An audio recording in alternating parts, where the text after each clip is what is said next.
નમસ્કાર. દરેક માતાપિતા પોતાના બાળકના ઉજ્જવળ ભવિષ્યનું સપનું જોતા હોય છે અને એ સપનાનો પાયો છે એક સારી સ્કૂલ. તો આજે આપણે વાત કરીશું તરેડની શ્રી સરકારી હાઈસ્કૂલ વિશે, જ્યાં શૈક્ષણિક વર્ષ 2026-27 માટેની પ્રવેશ પ્રક્રિયા શરૂ થઈ રહી છે. ચાલો આ વિશે બધું જ જાણીએ. એક વાત વિચારો, આજનો જમાનો કેટલી ઝડપથી બદલાઈ રહ્યો છે, બરાબર ને? તો સવાલ એ છે કે શું આપણું શિક્ષણ એની સાથે કદમ મિલાવી રહ્યું છે? શું એજ્યુકેશનનો મતલબ ખાલી પુસ્તકો ઘોખવા અને સારા માર્ક્સ લાવવાનો જ છે, કે પછી એનો સાચો અર્થ બાળકોને આવતીકાલના પડકારો માટે તૈયાર કરવાનો છે?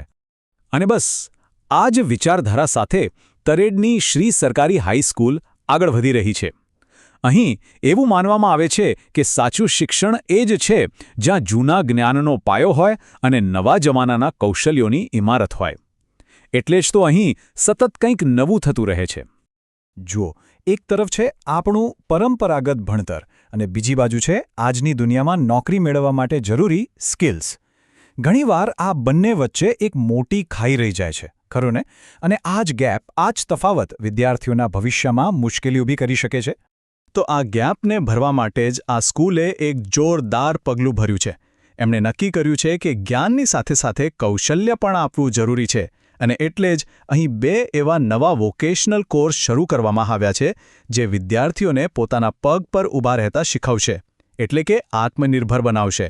ચાલો જોઈએ કે આ કોર્સ કયા છે. સૌથી પહેલો કોર્સ છે એગ્રીકલ્ચર. હવે આપણો આખો વિસ્તાર ખેતી પર આધારિત છે.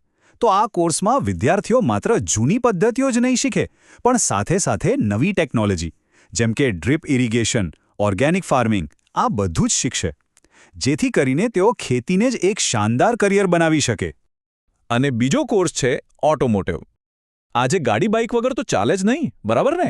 તો આ કોર્સમાં છોકરા-છોકરીઓ વાહનોના એન્જિનથી લઈને એની નાની મોટી દરેક વસ્તુને રિપેર કરવાનું પ્રેક્ટિકલી શીખશે. મતલબ કે અહીંથી ભણીને નીકળ્યા પછી તેઓ એકદમ કુશળ ટેકનિશિયન બની શકે છે. તો આ કોર્સની ખાસ વાત શું છે? જુઓ, અહીં ખાલી ચોપડીઓ નથી ભણાવાતી. અહીં તો અનુભવી ટ્રેનર્સ આવીને લાઈવ ડેમો આપે છે, બધું હાથોહાથ શીખવાડે છે. આનો મુખ્ય હેતુ ફક્ત એક સર્ટિફિકેટ આપવાનો નથી, પણ વિદ્યાર્થીઓને એવી રીતે તૈયાર કરવાનો છે કે તેઓ ભણીને સીધા જ કામે લાગી શકે, સાચા અર્થમાં આત્મનિર્ભર બની શકે. પણ વાત અહીં જ પૂરી નથી થતી. આ વોકેશનલ કોર્સ તો ખાલી એક શરૂઆત છે. આ સ્કૂલ તો વિદ્યાર્થીઓના ઓવરઓલ ડેવલપમેન્ટમાં માને છે અને એના માટે અહીં એકદમ મજબૂત સુવિધાઓ પણ છે. કેમ કે અહીં ધ્યેય એક જ છે, વિદ્યાર્થીઓનો સર્વાંગી વિકાસ. તો ચાલો એક નજર નાખીએ કે આ વિકાસ માટે શાળામાં બીજી કઈ કઈ સગવડો ઉપલબ્ધ છે. સૌથી પહેલાં તો ભણતરનો ખર્ચ કોઈને બોજ ના લાગે એ માટે પાઠ્યપુસ્તકો તદ્દન મફત છે. છોકરીઓ પણ ભણવામાં પાછળ ન રહે એ માટે સાયકલ સહાયની યોજના છે. અને હોશિયાર વિદ્યાર્થીઓ માટે સરકારી સ્કોલરશિપનો લાભ પણ મળે છે. આટલું જ નહીં, ભણતરને રસપ્રદ બનાવવા માટે ડિજિટલ સ્માર્ટ ક્લાસરૂમ છે, પ્રેક્ટિકલ નોલેજ માટે બધી જ સુવિધાવાળી લેબ્સ છે અને સાથે સાથે રમતગમત અને સાંસ્કૃતિક કાર્યક્રમો પણ છે, જેથી શારીરિક અને માનસિક બંને રીતે વિકાસ થાય. ઓકે, તો હવે સૌથી અગત્યની વાત પર આવીએ. આ બધું તો બરાબર, પણ એડમિશન મળશે કેવી રીતે? બિલકુલ ચિંતા કરવાની જરૂર નથી. આખી પ્રોસેસ એકદમ સીધી અને સરળ રાખવામાં આવી છે. એડમિશન ફોર્મ સાથે ફક્ત 5 વસ્તુઓ આપવાની છે. ધ્યાનથી સાંભળજો. 1. ધોરણ 8 અથવા જે પણ છેલ્લી પરીક્ષા પાસ કરી હોય એની માર્કશીટ. 2. સ્કૂલ લિવિંગ સર્ટિફિકેટ એટલે કે LC. 3. આધાર કાર્ડ અને બેંક પાસબુકની એક કોપી. 4. જો લાગુ પડતું હોય તો જાતિનો દાખલો. અને છેલ્લે 5મું, 2 પાસપોર્ટ સાઇઝના ફોટા. બસ આટલું જ. અને હા, આ ડોક્યુમેન્ટ્સ લઈને ક્યાં અને ક્યારે પહોંચવાનું છે એ પણ નોંધી લો. જગ્યા છે શ્રી સરકારી હાઈસ્કૂલ, તરેડ. અને સમય છે સવારે 8 વાગ્યાથી બપોરે 12 વાગ્યા સુધીનો. આ સમયની વચ્ચે જ ફોર્મ જમા કરાવવાના રહેશે.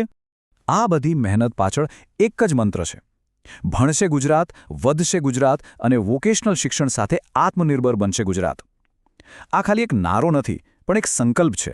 બાળકોને એવું શિક્ષણ આપવાનું જેનાથી તેઓ, આપણો સમાજ અને આપણું રાજ્ય બધા આગળ વધે.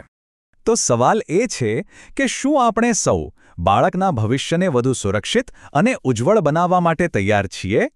યાદ રાખજો, આ ફક્ત એક સ્કૂલનું એડમિશન નથી, આ એક એવી તક છે જે ભવિષ્ય ઘડી શકે છે. તો મોડું કર્યા વગર આજે જ આ તકનો લાભ લો અને બાળકના સપનાઓને એક નવી ઉડાન આપો.